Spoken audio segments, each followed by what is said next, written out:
two legendary bassists who have brought their instruments, into the lead position, who continue to create vital, creative sounds, whether on stage or in the studio. Both of their careers continue to serve as guiding lights for younger musicians, for the next generation, really. And they themselves, when they were young, came up through bands led by such legends as Miles Davis, Robert Glasper, Mulgrew Miller, and, of course, Terence Blanchard. Please help me welcome Dave Holland and Derrick Hodge.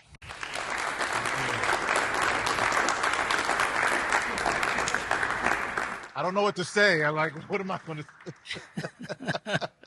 say? I wanted to kick off with the inevitable jazz festival question, which is, so much music gets sort of umbrellaed under the name jazz these days. And you guys have such a wide sense of identity. You're drawing on so many different musical sources. How do you define what it is that you guys do, if it is going to be a question of category, or, how would you describe your role in the music world? How I define it, I guess, is, from the music itself. That's the best answer I can give, really. One of the things I love about this music is it is inclusive. You can bring anything to the table, and there's room for you to make it work. And I've loved working with all kinds of different approaches to the music, languages in the music.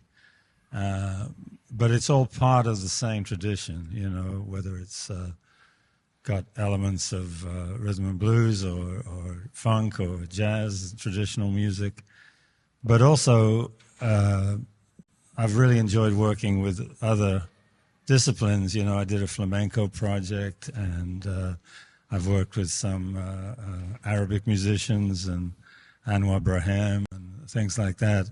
And I find of all these things feed into an experience that I can then put into the music that I'm doing. So music's a language, I think, that shares so many elements no matter what part of the world you look at. And I think the training we get as jazz musicians allows us to take part in so many different ways of approaching music, and it's something I've always enjoyed and loved. Yeah, that's great. That's great, Derrick. And feel free to mention your gospel roots. Yeah, of course. And your love of gospel bass, which I've learned. Of course, man. I will say for myself, what we call jazz is something I didn't necessarily grow up on. And being from the greater Philadelphia area, it was one of those things I feel like it found me. It comes down to acceptance. I was a African-American teenager that went to a school of all African-American kids. And the gentleman that cared about us as kids and saw us for the potential and for the promise, of what could be was my music teacher, Mr. Jeffrey Lesser, a Jewish man teaching in an all African-American school of kids that didn't look like him. But he cared for us. We couldn't afford the instruments. He would pick us up. He would find people to loan us instruments so that we could do jazz festivals. And the sacrifice he did, it made his opinion golden. So I was exposed to jazz because of him. And it was really his acceptance of really seeing not just me, my best friends that, to this day is working on music on a certain level where a lot of people are aware of it. But really, there were people like him early that came to me and said, hey, you can do this. Check this out. And it was through him we were exposed to jazz, and through records and listening sessions. And I went to Temple University in Philly because that's where he went. So that's where I went. And that opened up a whole new world. My first year there, I just told Mr. Holland one of my first concerts ever was to hear him at the Painted Bride. And the beauty of it is my understanding of jazz was never about not anything that's not accepting. It's about acceptance. That's what I felt. That's what I always feel. That's a common thing, even I feel when other musicians are performing it. It's a certain freedom and acceptance of self and pure acceptance of those that are all around me. And because I feel like that music and that understanding of what we call jazz is what hit me first, the freedom of it and the acceptance, that's been the guiding light for me. As a creative, it's not been even, okay, how do I contain whatever music I'm hearing in what people might think of what jazz is? In other words, I've always found the beauty in it. It's freedom. Let me just accept me as I am and accept whatever's happening. And as Mr. Holland said, the creative of the moment as it is, and give it to the world, and that's best serving ourselves. So I feel like jazz, it's about acceptance. And that's how I was introduced to it, and that's what I try to champion to this day. Amen. As far as I'm concerned, that should be the definition of jazz in all, every Merriam-Webster, et cetera, et cetera. Mm-hmm. The idea of acceptance. Absolutely. That sense of in the moment. Recently, I read an interview with you, Derrick, where you talked about how... You read an interview that Thank you. Well, I tend to do that, As a writer, I read, But this blasted off of the page, which was, the question was about gear, the inevitable gear question, like, and you said something about how, it's more about creating in the moments, and how even a studio bass, if you are inspired at that moment, a studio bass with the dirtiest of strings could be could be what you create some magic with. Yeah. Could you expand upon that, and that idea? Yeah. So sometimes being in the moment requires, for me, just challenging myself to really put that to the test sometimes. Do I really, am I really trying to allow myself to be selfless in any given moment? That might be just sometimes paying attention. If I come into a session and I have, all these ideas and maybe something that's through compose and all that, am I allowing the moment to really speak? Am I listening to even the spirit of the musicians that's on it? If I listen long enough, I might find out, oh man, this person is passionate about this. Let me rework this. Let me make this an open thing. Go off the page, write in this type of way, and then the music will speak life to it. In that same way, I think about that with instruments. So a couple of the records that I've done, you mentioned Robert Glasper. The basses that I'm playing was actually instruments that we picked up I grabbed off of the wall in the lobby of the studio itself and played, just to be in the moment, just to force myself to kind of think differently and react and not think about myself in any way. And that's kind of been fun. So, yeah.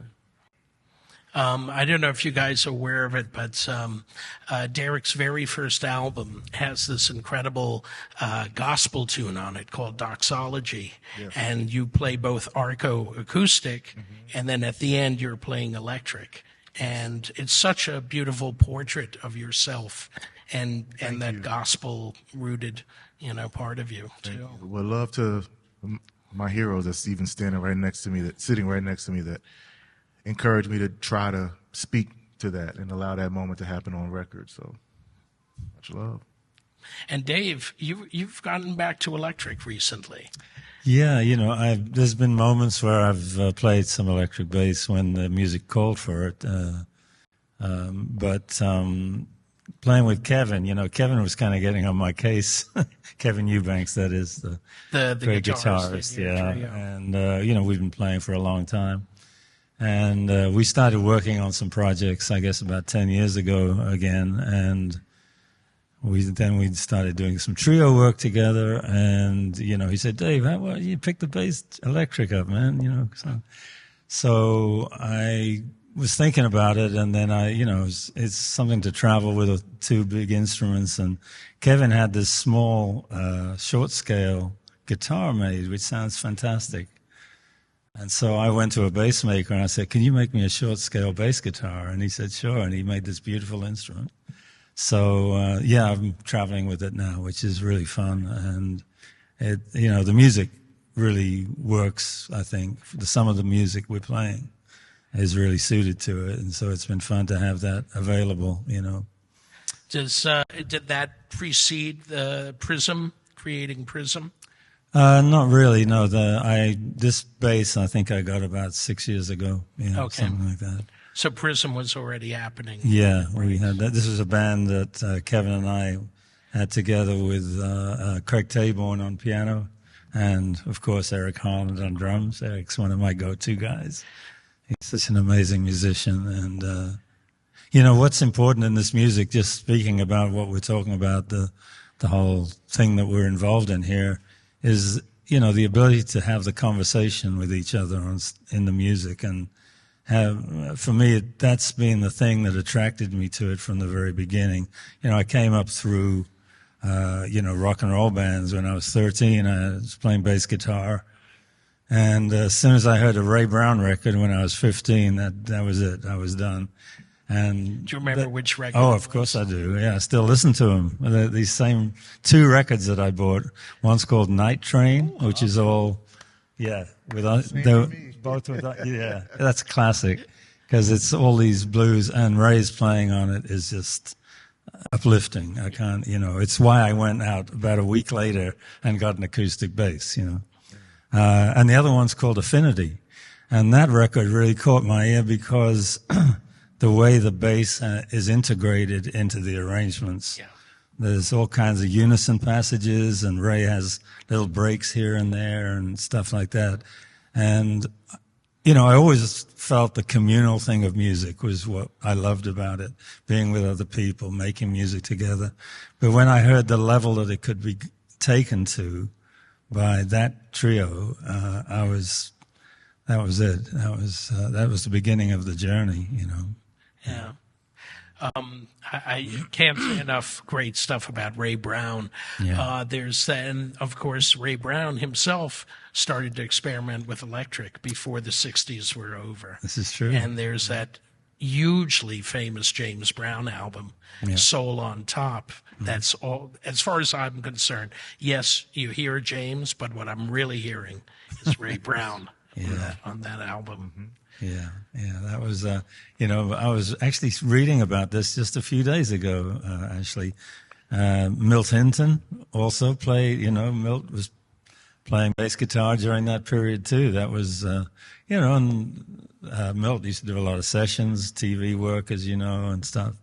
And, they dealt it too. I mean, it was some great examples there. So you were coming of age at a point when a lot of traditionally acoustic players were almost kind of pushed into expanding into electric so that they could continue to get session work. That was part of it, yeah. Ron Carter, etc. Exactly, yeah. How did you change from acoustic to electric with what was the switch over with Miles?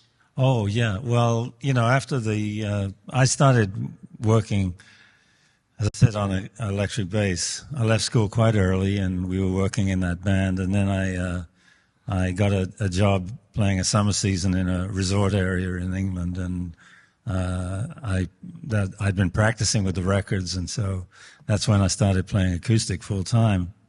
And I kept going with that, and I, put the bass guitar away pretty much. I'd take it out occasionally. I did a couple of things, like I toured with Roy Orbison and played bass guitar on that, things like that. But with Roy, you were playing electric. Yeah, exactly. Precision.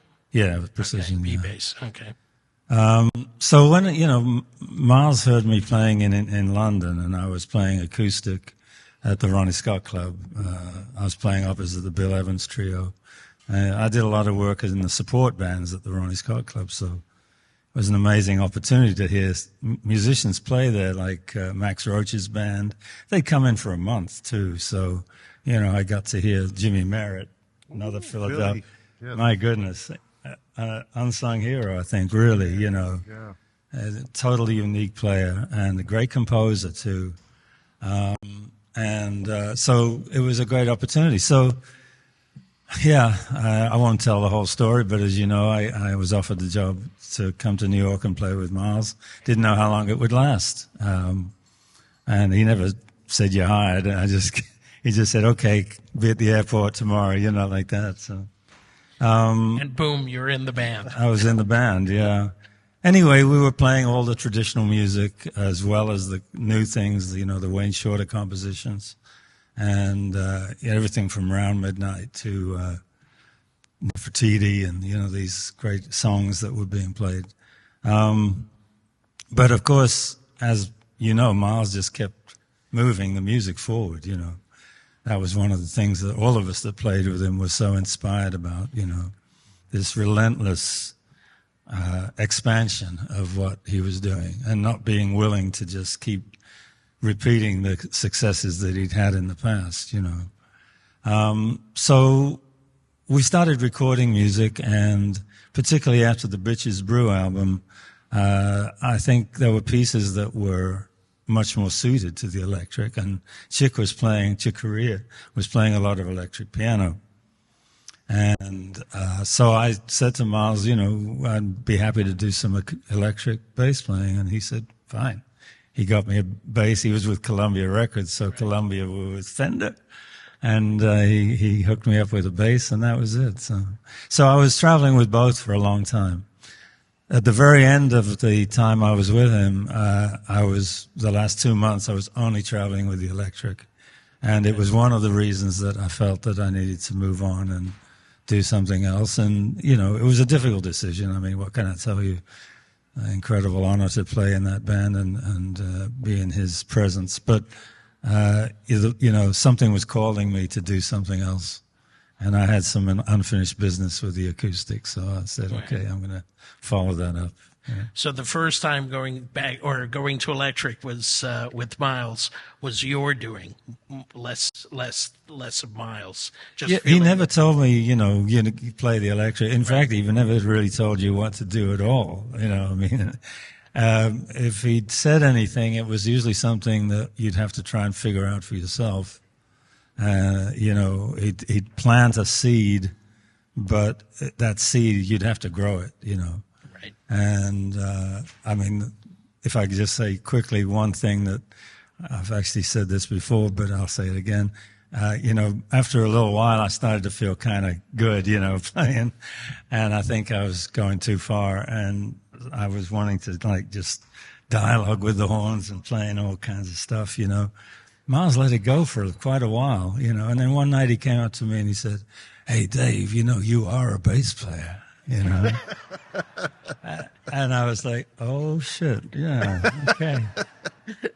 Now, you know, that one little thing he said, I've thought about that so many times, and it really pushed me to think about how to integrate the supportive role of the instrument with the ability to retain that, but at the same time engage in the conversation, and that's been kind of my guiding light, you know. That's amazing. That could be an album title and a life philosophy. Yeah. Thank you for sharing that. You're welcome. One thing I wanted to ask both of you guys, and we have a question.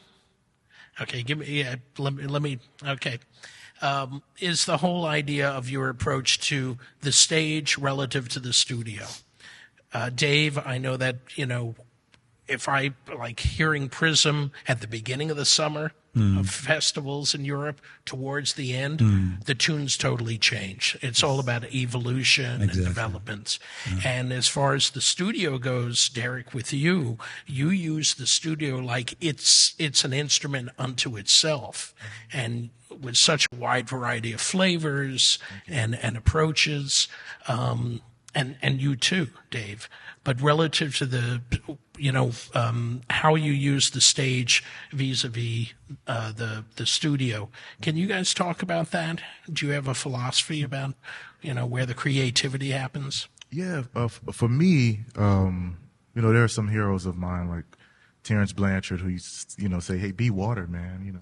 From your writing to any moment you're being documented, even though it may not be recorded live oftentimes, you're still being documented by people that are there. Their spirits are taking in whatever you're giving. So I try to just not even think about that too much in terms of my approach. Like when I'm in the studio, it's more so, what is it do I have to say or even want to say in the moment? And how do I just get out of my own way and just allow whatever that moment is to just be, especially with the souls that are in the moment with me, other musicians, other creatives, and then allow it. So the biggest thing for me, other than my approach being different, it's more so how do I keep it honest no matter what I'm doing. So I put more attention into, okay, who's the engineer? I make sure the whole session, even if it requires booking out a session in advance, making sure stuff is set up, test stuff out, mic pre's are set so that, you know, when people come in, we can just be.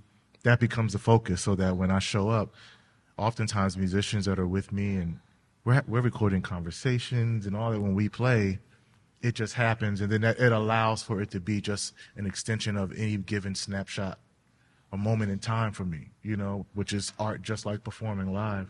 So for me, it's more things that actually connect them both and that separates it. But it did take for me to make that decision with the studio.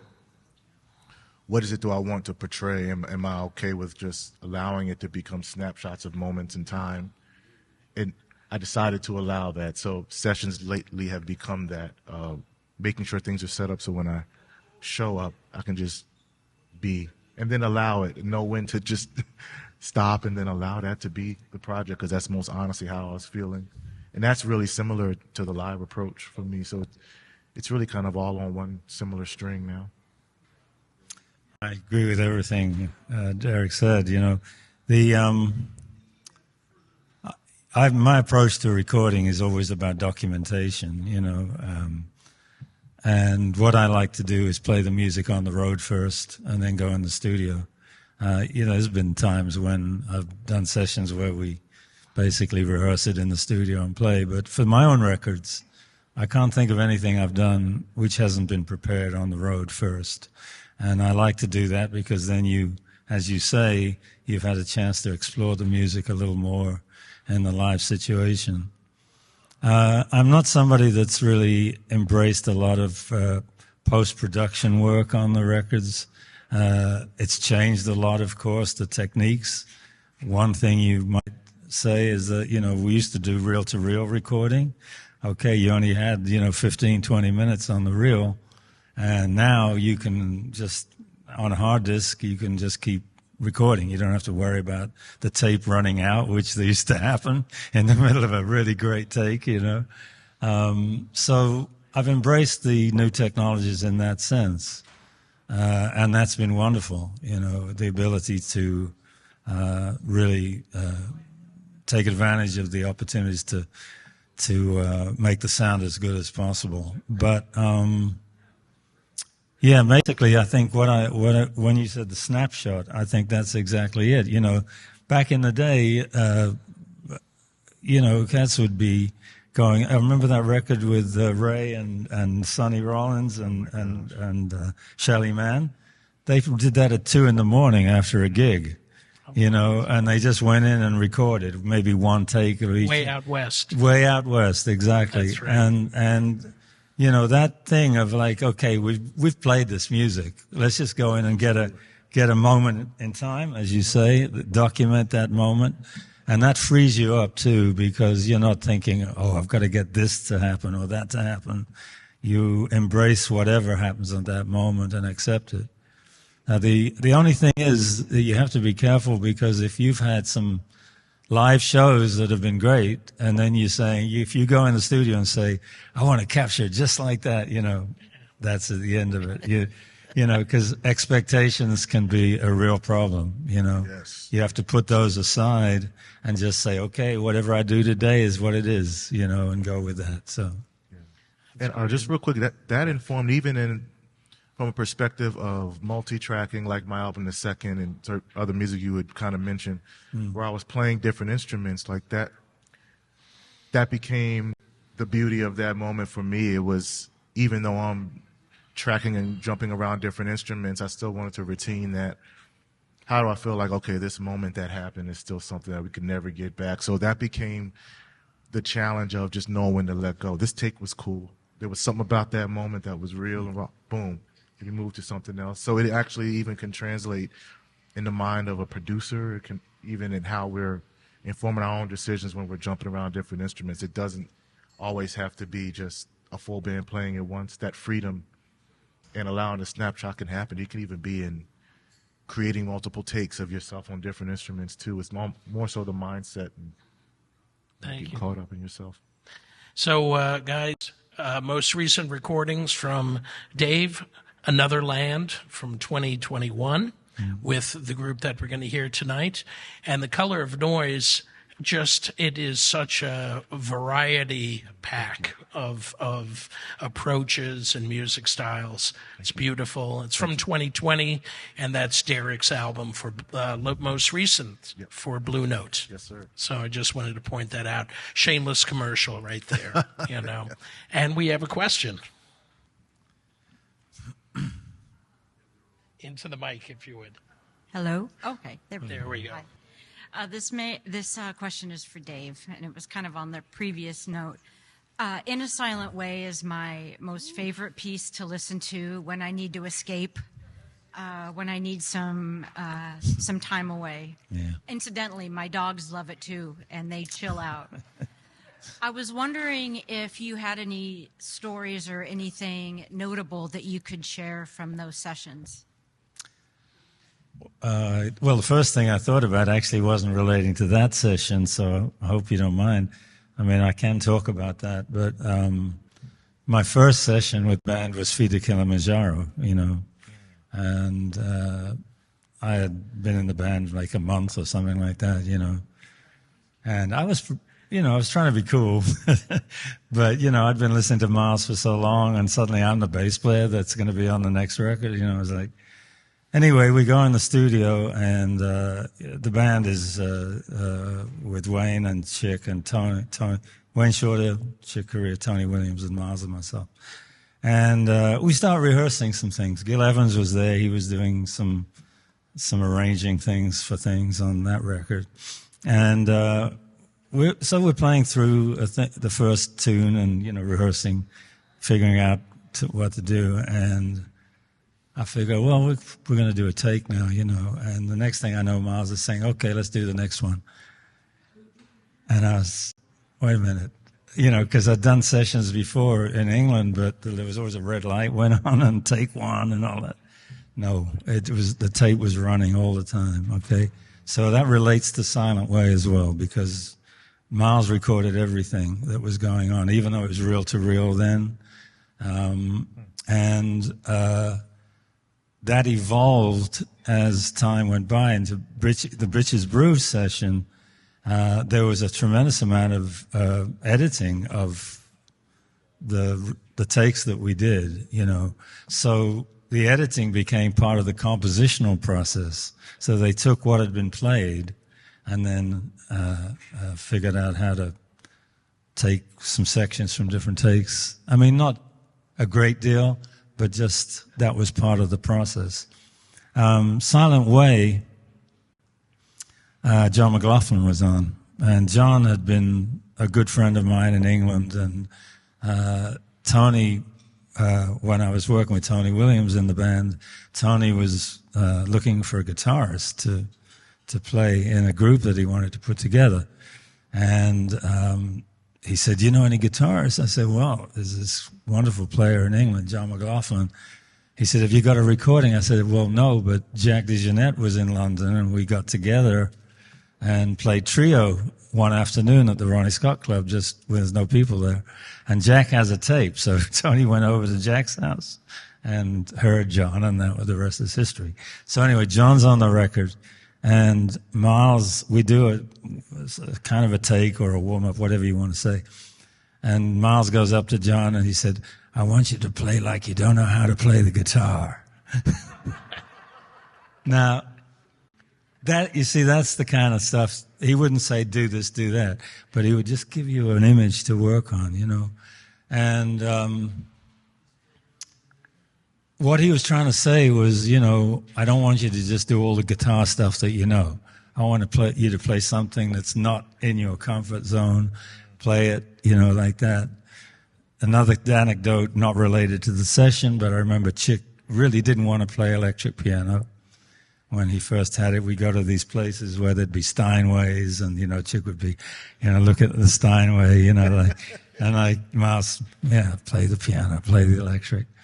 And Chick one night we were playing a club in San Francisco, and we were standing at the side of the stage, and Miles was with us, and Chick turned to Miles. He was feeling kind of sassy that night, and he said to Miles, just tell me in 4 words or less how to take the muddiness out of the piano, out of the electric piano. And Miles just looked at him and said, stop playing. And then walked away. And, I wish you could have seen Chick's face. But you see, the truth in that is that you can't play the electric piano like you play a grand piano. You have to play it more economically in terms of voicings, and, it's a thicker sound, But he didn't say all that. He just said, stop playing, And you have to figure these things out. Wow. Thank you for the question. Dave, were you in the band when there was that brief moment, I don't know if it was like 1 week or just 2 days or something, where Jack moved over to piano and Chick played drums. Yeah, we were kind of stretching things out. It went further than that, actually. It went further than that. That was at the Village Gate. Okay. And Chick had this set of drums. He had a floor tom for the bass drum. And he brought the drums to the gig and set them up, and Miles was okay with it, So, that happened. There was another gig actually that Miles invited Wynton Kelly to join us at the club in Boston, the Jazz Workshop, and we did a week with 2 pianos with Chick, and Wynton played electric piano, Wurlitzer, No kidding. Wow. That. Miles was just embracing all kinds of different things.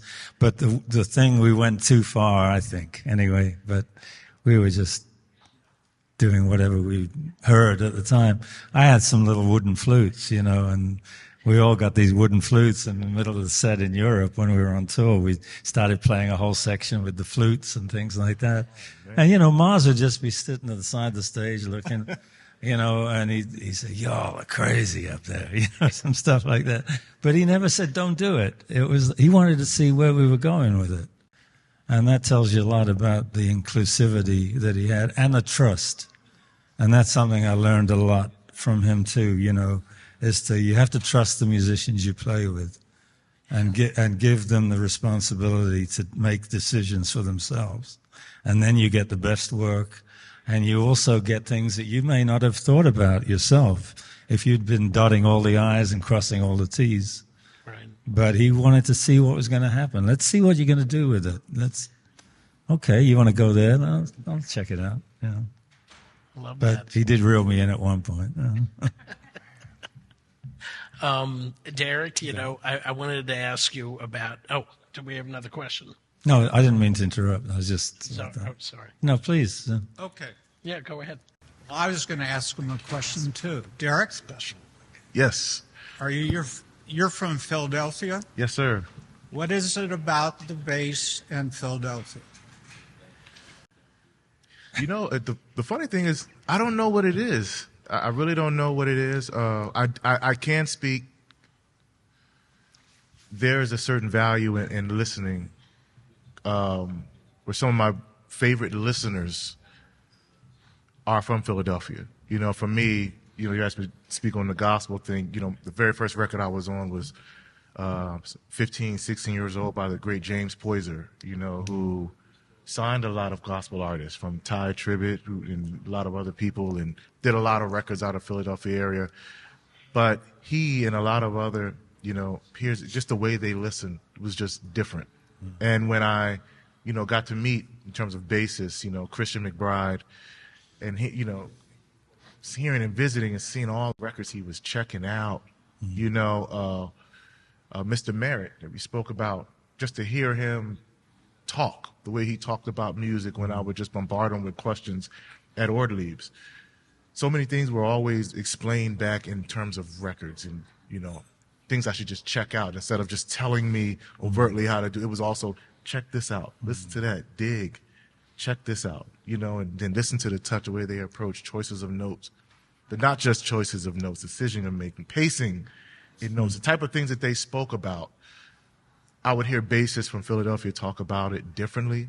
And I think that's one thing I take, to this day. It's even when I hear, some of the obvious legends from the great Mr. Stanley Clarke and so many, you hear a lot of incredible information, but also just choices, when they go into certain vibes, like how they're choosing to live in that style and sound that kind of speaks to different things they've checked out. And I think that's one thing that overtly that reflects more of what it is about Philadelphia, and then bassists happen to come out of there. But I think it's because we're all kind of living on top of each other. It's a compact city. You're kind of forced to just be influenced by everything else going on around you. And that's one thing about Philly that kind of stood out. So it really went, it's about everything besides the bass that kind of defines that bass tradition for me coming from Philadelphia.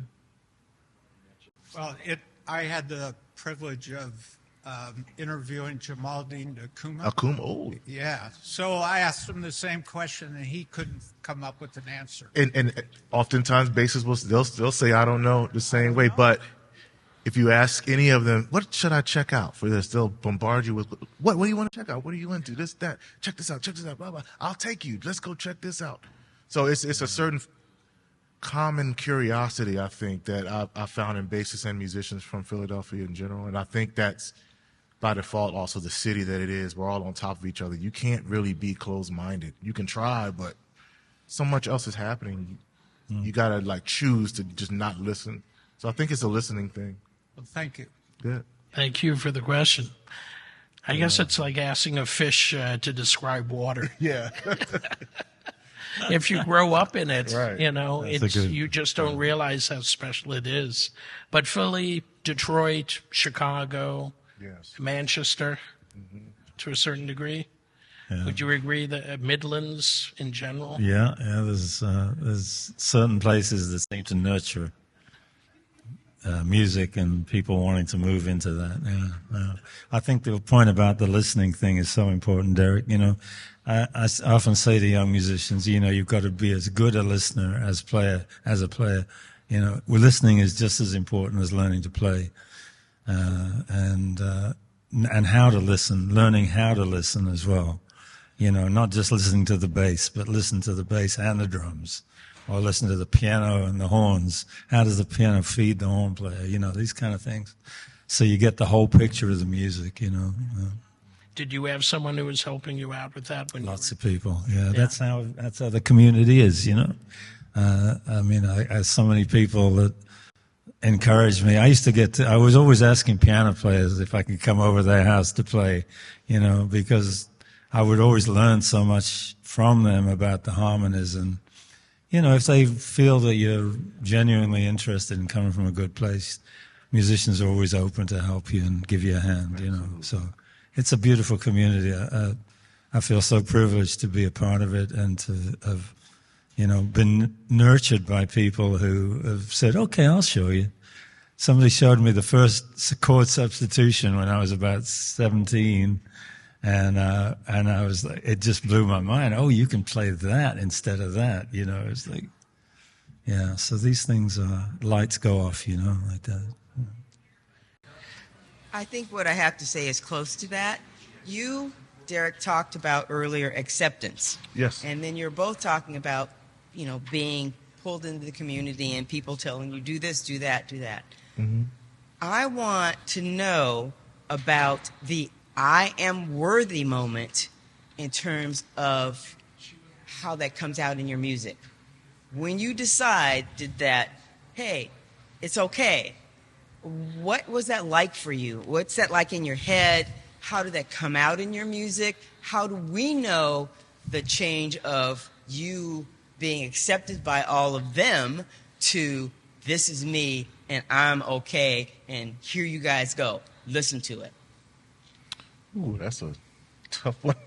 You want me to take it? Yeah. Okay, I'll do it. Yeah, it's a fantastic question. Yeah. Okay, there's not a I'm okay moment for me anyway. I don't think it happens that way. It's not like from one moment to the next, oh, I got it now, For me, one of the things is, first of all, let's get rid of the illusion that we all feel perfect, that we don't. And I think every musician that is honest is going to say that they always feel, if you listen to Charlie Parker's interviews, if you listen to John Coltrane's interviews, you listen to Sonny Rollins' interviews, they're all saying the same thing. I've got so much to learn still. Mm-hmm. You know, they know there's something they've got to reach for. There's things they've got to do with their music that is going to open it up some more or whatever, you know. So it's for me anyway, I don't know if it's the same for everybody, but for me it goes in waves. There's moments where I'm just riding high, but then there's other moments where I'm like, oh, what am I doing now? Where am I going?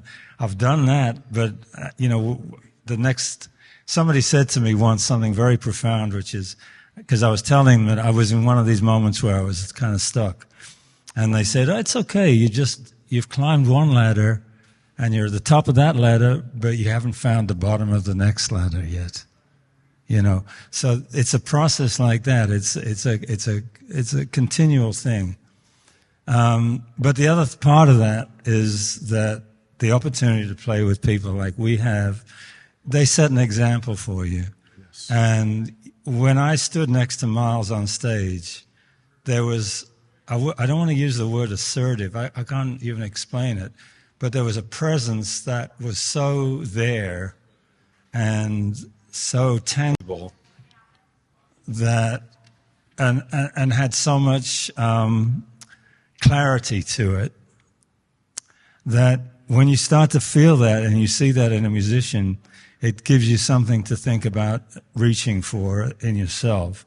And part of it, I find anyway, is to, as I said, stop worrying about expectations. Just try and be honest with yourself and just do the best you can each time you play and not get paranoid about things that don't work out. You know, just say, okay, I'm learning from that. Let me move on. And, you know, it's a process, the whole thing. And I mean, I'm a certain age now and it's still going on. It doesn't end, you know, so that's how it looks to me anyway. Yeah. Whew. Yeah. I mean, I couldn't even put it any better, but I'll say for me, on my journey, of course, there was no aha moment like, yay, we found traction. This is me. Here I am. I can't imagine. I feel like if that ever happens in any kind of way, something's wrong. You know, at that point, I'm now focused on myself and my comfort and how I'm feeling and being validated by what everyone's saying. And quite honestly, in my journey, it's been a succession of, I know I keep saying it, but it really is a succession, whether it's live or studio, of being in moments and getting out of my own way and just paying attention to what's happening around me.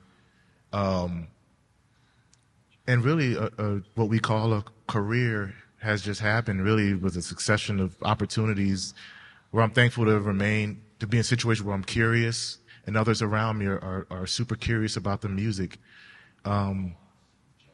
And because of that, the distraction of, hey, where am I?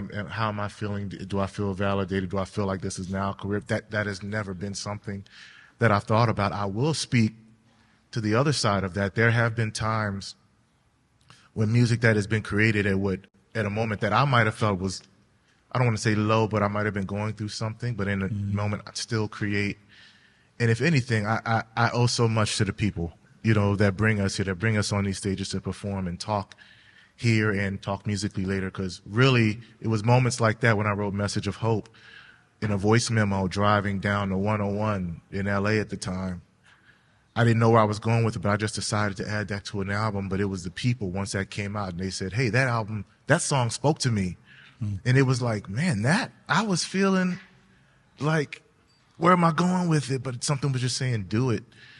Because of that, it's less about how I feel, but it's more so a graciousness. Okay, people are now allowing us to go on this path and to support our families. It's more of a sign to just keep going, you know, and just keep trying to be selfless, keep trying to be curious. And I think about that every time something that on the surface might seem like a cool opportunity to others.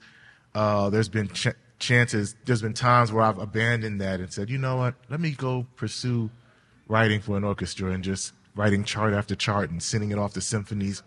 And people are like, why are you doing that? This gig is, and I'm like, this curiosity is feeding me right now. Let me just try. And if I think back, if that hadn't happened, if I would have just believed in the sometimes friends saying, "Oh no, that's the gig, you not got the call," and now who knows how that would have affected me. I think it's that decision to keep going and be curious and be willing to follow my face in another avenue in music. You know, that's kind of been my journey, remaining curious. So I hope to maintain that. It's never that thing for me of, okay, we've arrived and that aha moment. It's more so, we're doing it. Thank y'all. You guys keep showing up. Okay, we're going to keep showing up too. Yeah. Perfect. Yeah, Derrick. Thank you. You know, we have time for, I'm going to have one more question, and if anyone here has a burning question, we have probably time for one more from you guys too. The mic's open there. You brought up the idea of career, you know, the path, the journey. Derrick, you know, you've done some amazing things of rising to the opportunity of doing arranging, you know, working on that Nas tribute at the Kennedy Center, composing, working in films, half dozen at this point. Dave, you started your own label, and that Dare To label has dared to put out some amazing music, including all the Prism. You know, and as these, you know, recordings, you know, so thinking about the next generation and this idea of career building and the idea of financial independence, especially now in a kind of post-digital age that we're in, and suddenly, you know, performances, that's basically the mainstay of where one makes money. It's not in recordings anymore. Can you talk about what you tell the next generation as far as career building, what they should be focused on, how they should be thinking about themselves, both on the business side and on the creative? Oh, yeah. Well, I know that's a big question. No, well, I can make it really simple, though. I think, for me anyway, okay. There was a period, like in the early 70s, where I'd kind of, you know, I'd had a series of events since I was 17 where every time I put my foot up and tried to put it down, there was a stepping stone right there. And it kept, I don't know why that was happening. I think it was just that I was on a path that was what I was supposed to be on. And so that was what was happening. And then suddenly, in the early 70s, there was no stepping stone. I didn't quite know where I was going, you know.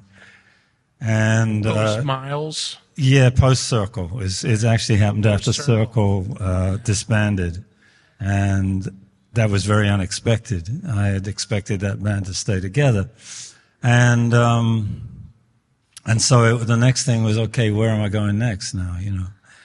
So we were out in LA as well. So there was some challenges in terms of the kind of music I was wanting to play at that time. And so I came back to New York with my family, and we found a place to live. And I put a little note up on the wall for myself to look at every day. And it just said, you take care of it, and it'll take care of you. And what that meant to me was that if I just take care of the important parts of life, in other words, staying in touch with your heart, staying in touch with your feelings, and taking care of the things that you feel are important, and as far as the career is concerned, just working on the music and letting that be all you need to do. Because if you do that, doors will open if they're supposed to. Now, if they don't, then, you know, you have to read the moment. You have to read the moment to figure out what you're supposed to do, you know. Now, I had a student once who had been a doctor, but had also played the bass, and he quit being a doctor, went back to school to get a master's degree in music. And he came to me one day and he said, Dave, I don't know if I should be doing this. He had a family and all. And I said, look, you're doing something you really want to do. Follow that, see where it leads you. It's, you know, you'll regret it if you don't, because you'll always wonder if something could have happened or not, you know. I said, but you have to decide what things are important to you in life.